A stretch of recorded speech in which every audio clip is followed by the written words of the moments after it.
Good afternoon, good morning, students. In today's class, we will discuss about the Blasius theorem.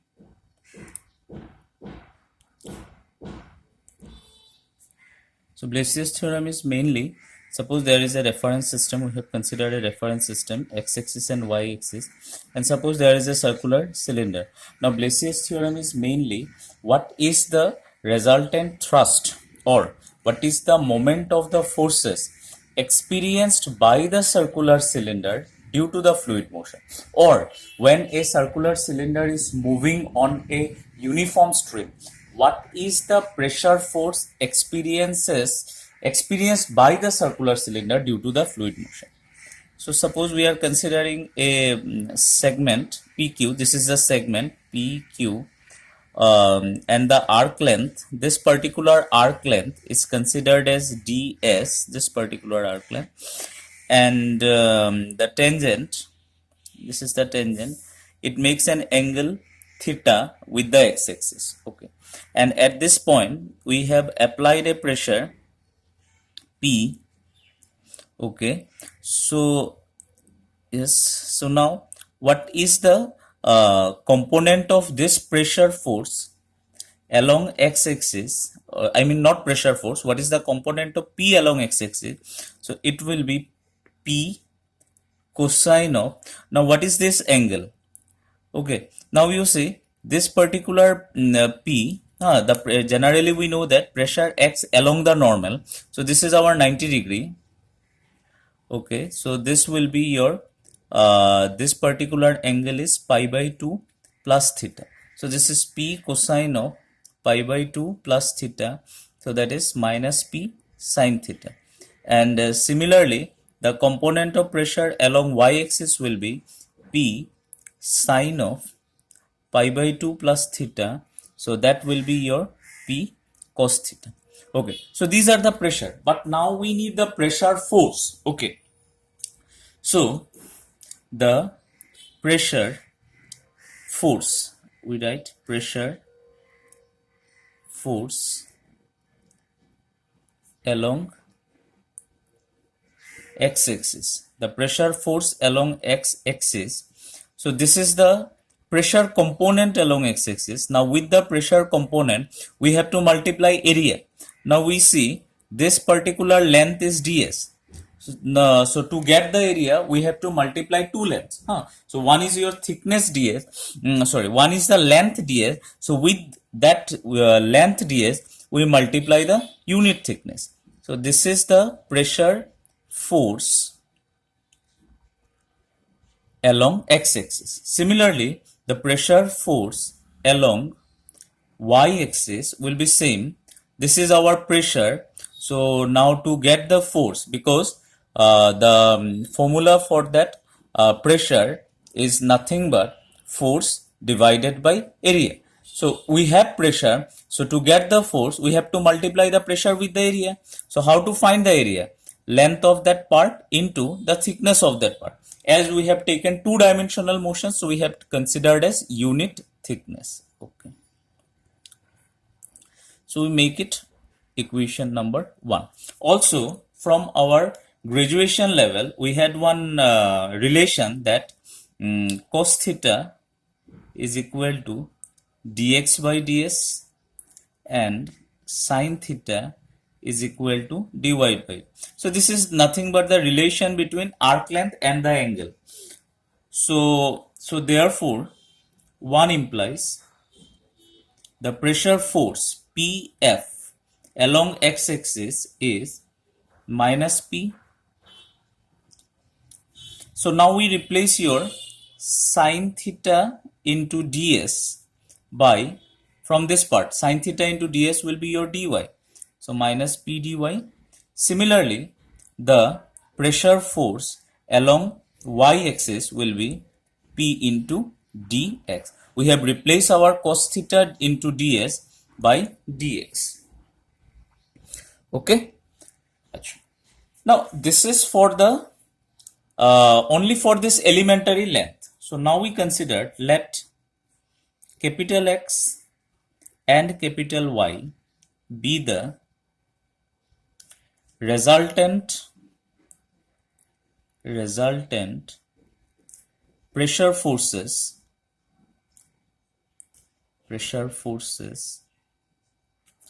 on the whole body. Okay, now we need for the entire length. Okay, so your capital X will be minus. Now only for the elementary part you have obtained this part. Now for the entire length you have to apply the integration, minus P dy, and capital Y. This is the total resultant pressure force along Y axis. So now you apply the integration sign, P dx. Number 2. Now from statics we know that when a system of forces applied on a body with the resultant force, there is a couple of moment. So let the couple of moment or moment of force, but torque, let the moment of force. So we have the formula that R bar cross F bar. Okay. So now in determinant form, I, J, K. Now you see this part. We consider the coordinate of this point. The coordinate of the point P is xy, and as you have taken two-dimensional system, so this is valid for any of z. So for simplicity, we assume that third coordinate is 0 because we have studying the motion or behavior in the xy plane. So on the xy plane, your z is 0. So that's why this is valid for any values of z. So for simplicity, we have calculated on the xy plane. And these are the force component. So force component along x-axis, this is the force component along x-axis, this is the force component along y-axis. So minus P dy to P dx 0. There is no component. So if you multiply it, or if you after expansion, you have obtained that it is Px dx plus Py dy. Okay. And if you need the magnitude, so therefore resultant moment of force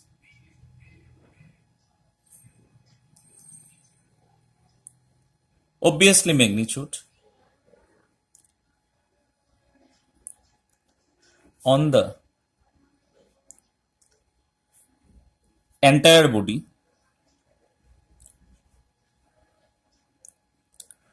will be integration P, we take it common, x dx, and we denote the moment by capital M. Obviously its magnitude, this number 3, 1, 2, 3. Now you see in both the cases you have pre, that means the pressure. So now we use one relation. This is called the Bernoulli's equation from your first unit, or maybe from second unit. If you are from distance mode, so this is from your second unit, and if from the general mode students, this is from your first unit. So if it is an unsteady flow, so this is P by rho half Q square equal to A, where A is the constant. So this is P equal to A into rho minus half rho Q square. Okay.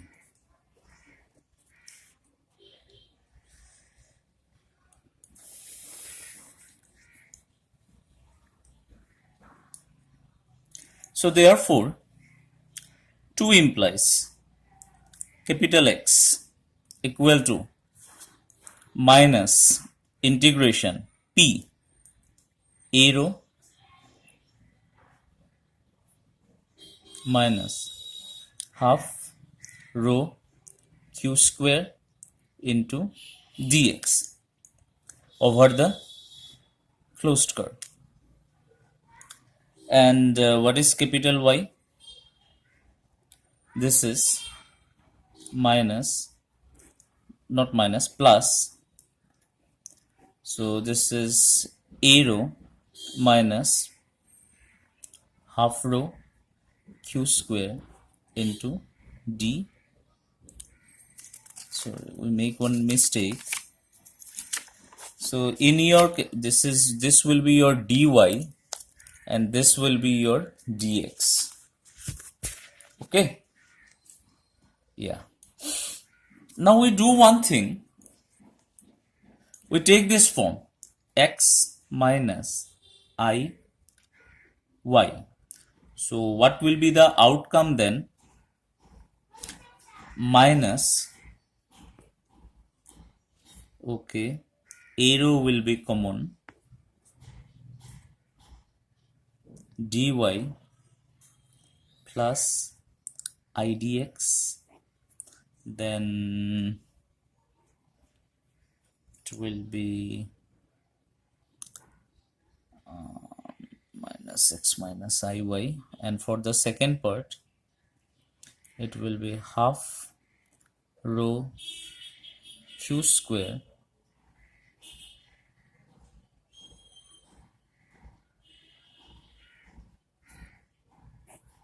dy plus I dx. Yes.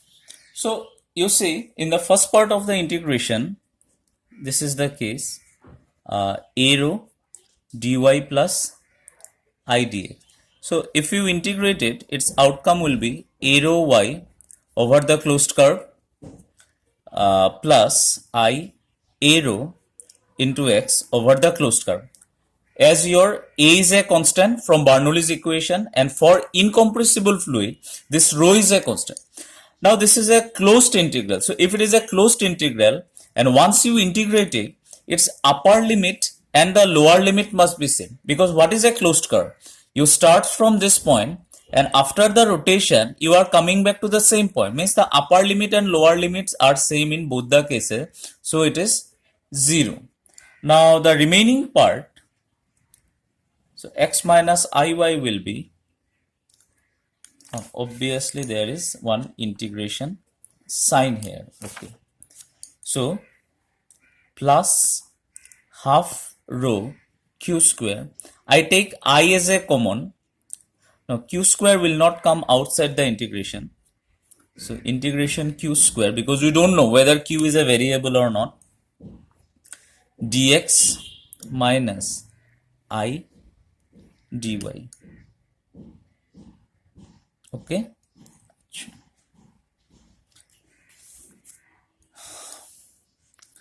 so this is our number 4. Similarly, our m, it is integration p. Same way we substitute the value of p by a rho minus half rho q square into x dx plus y dy. Okay, so same, this is closed curve, so the value of first part will be easily integrable. It is x square by 2 plus y square by 2. It is over closed curve, and for the second, half rho over the closed curve q square. Now x dx plus y dy, it can be written as, can we write like this? Let us see, x plus iy into dx minus I dy. I think this is possible. You can verify. Same, this part will be 0 because this part will be 0 because this is a closed curve. So upper limit and lower limit will be same. The remaining part minus half rho q square. Now this is nothing but your complex number z.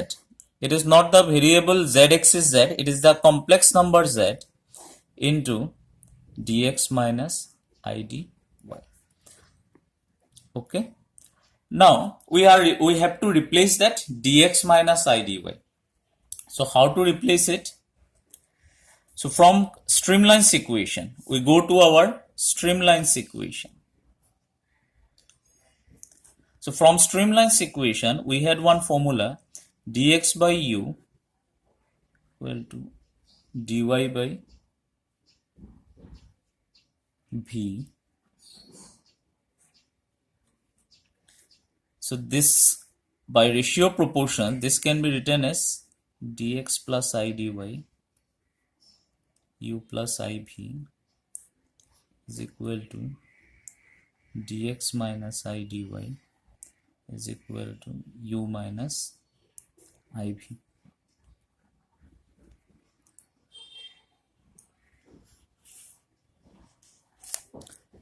So from last two fractions, your dx minus I dy can be written as u minus iv divided by u plus iv into dx plus I dy.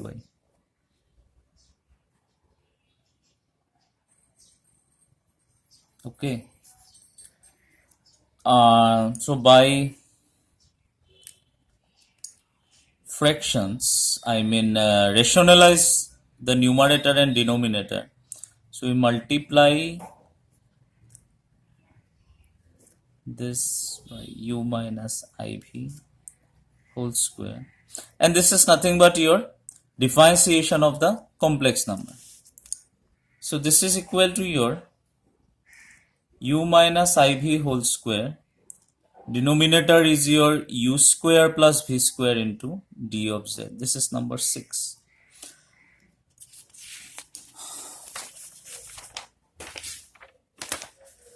Okay, now we use our equation number 6 in 4. So how to use it, let us see.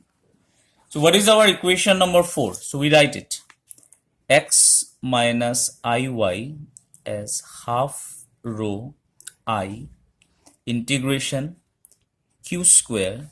Now from 6 you replace your dx minus I dy. So what is the value?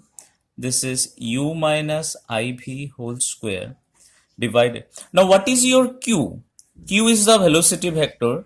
So this is ui plus vj. So what will be your q square then? So from that your q square is nothing but u square plus v square. Okay. So the denominator is q square. So cancel it. Now this can be written as x minus iy as this into rho. Now u minus iv, this can be written as, if you take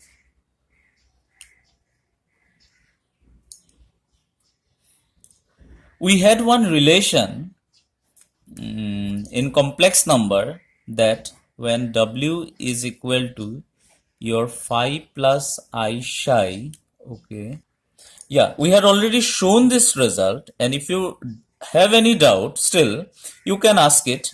I will give the details later, but it is already there. It is already shown in one of your previous notes. You can check it.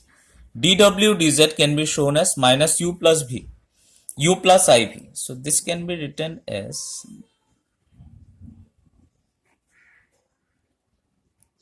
okay. So this is your I by 2 rho dw dz whole square into d. So this is one of the part of your Blasius theorem. Now in the second part, from 5, capital M is minus half rho integration q square z. Now dx minus dy, you replace it from equation number 6. So this is u minus iv whole square, u square plus iv into, yeah, sorry, there is one correction. You see, in your capital M, there was x dx plus y dy, but you have written in place of x dx plus y dy, you have written this part. Okay, but if you write it in this product, there is a real as well as imaginary part. But this x dx plus y dy, it is the real part of this product. So what we do, we consider, here we can write it, real part of this one. So please, you correct it. Real part of this one. Why? Because you see, because in place of your x dx plus y dy, you have taken x plus iy into dx minus I dy. So if you multiply it, this is x dx plus y dy. So that is the real part, plus there will be the imaginary part, y dx minus x dy. So your x dx plus y dy will be the real part of this one. So similarly, we do one thing, we correct it, real part of, okay, now this one, now it is a better way, real part of. So same, real part of, same, so same, what is your capital M?